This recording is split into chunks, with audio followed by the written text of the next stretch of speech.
All right, children, as you can see, I'm back in the bedroom for this recording.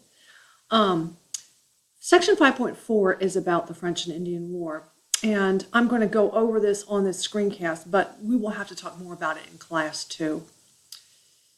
So France and Britain were rivals in Europe, and not just there, but around the world. They were in competition for sea power, they were in competition for land in the colonies. Now, the French believed that they owned all the land that drained into the Mississippi River because La Salle, if you remember, which you probably don't, but La Salle had claimed that land long ago for all of France. So the green area that you see on the map down there in the corner is what the French believed that they owned from a long time ago. He claimed that early in the 1600s, and no one contested it for decades because the British mostly lived just east of the Appalachian Mountains, and that was fine for them. And they never expected really to expand much west of that, but people did over time. And they were in contest over fur trade, which we will talk about in a minute. This little guy, the beavers, were important. Beaver fur began to be important as a fashion statement in Europe, and beaver fur is very warm.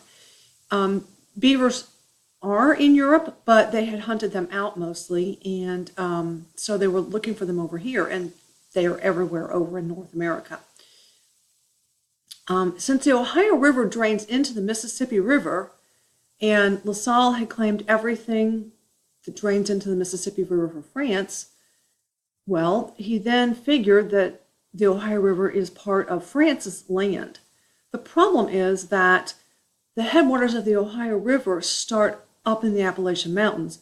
Actually, if you look at a map, it's way, way far north and way, way far east. And so that area that was the headwaters of the Ohio River up near Pittsburgh, that was the part that was contested. And that part also happens to be very rich fur hunting grounds as far as beavers are concerned. So to protect their claims, the French built a chain of forts from Lake Ontario south to the Ohio River. And the British responded by building forts of their own in western Pennsylvania. But they didn't get it finished. They didn't get their forts finished. And winter came and they went home because this is what happened all the time back in those days. If they got tired of whatever they were doing, even if it was fighting a war, they would go home in the middle of winter and just kind of stop until springtime came. And when the French got to this little fort, they took it over and they called it Fort Duquesne. And I think you see my little screencast picture has cut off the word, but it's called Fort Duquesne. You don't need to remember that for anything. Just understand that the British started a fort, they abandoned it. The French saw the fort, and they're like, oh, well, we'll just take this over and we'll finish it up and we'll call it Fort Duquesne.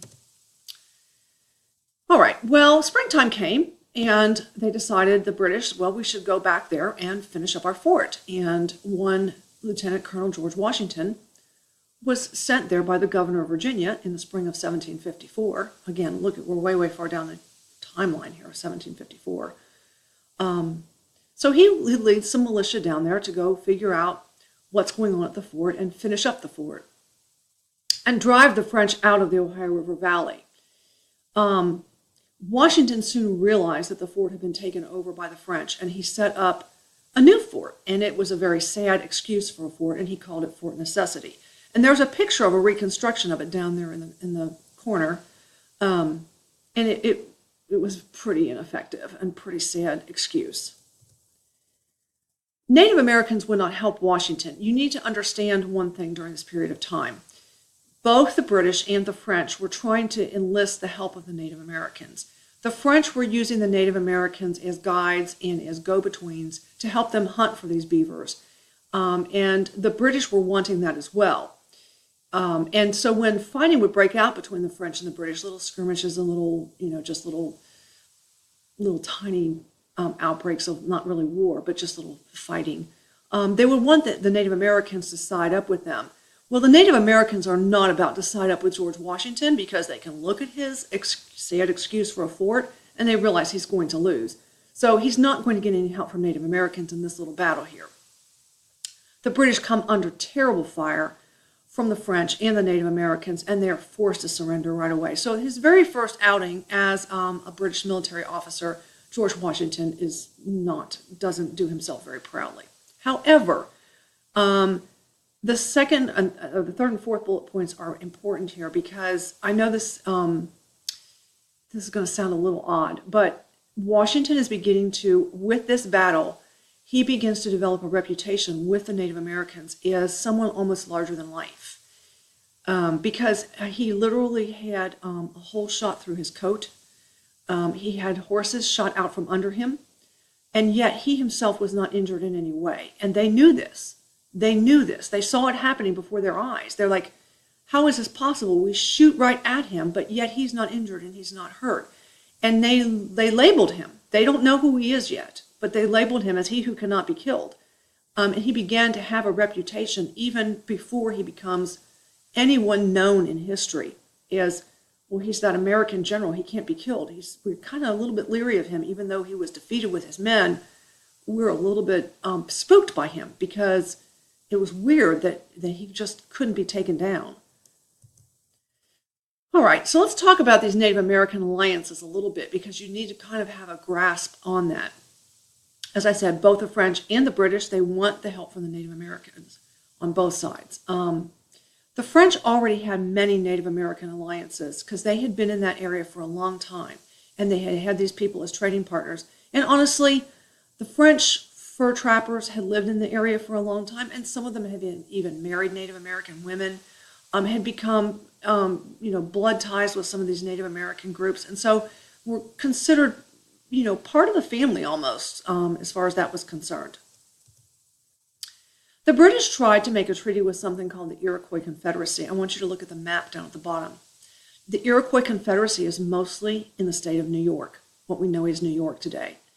They're the most powerful group in North America at the time, even though they were only in New York. And they can include these groups, and you'll see some of these names: Mohawk, Seneca. Those people, those names sound a little bit familiar. The Mohawk haircut that you think of, that's where it comes from. So some of these groups are some of the most powerful Native Americans, and they all came together as one big group known as the Iroquois. And they tried to make a treaty and a pact with the Iroquois. The British did. The Iroquois turned the British down, but they agreed to at least stay neutral and not side with the French, which, if you're the British, well, that makes you pretty happy at least because you're not going to have them siding against you. Okay, I'm going to go through this frame, the Albany Plan of Union, and maybe just a little bit further, and then we're going to cut this short because I want to break this into two pieces. So Franklin proposed something, Benjamin Franklin, the Albany Plan of Union, and it called for united colonial government, where every colony would have to give up some of its powers in order for the colonies to show a more united front. Sounds kind of familiar, and this is very early on. This is in the 1750s. Not one single colony would sign it. He's very famous for creating this join or die cartoon up in the top right-hand corner. Notice the snake motif. I want to talk to you a little bit more about that in class. There was a reason that the colonists kept coming back and back and back to the snake motif in their cartoons and in their flags and things like that. All right, I want to stop this here, and then I will finish up this PowerPoint in another section.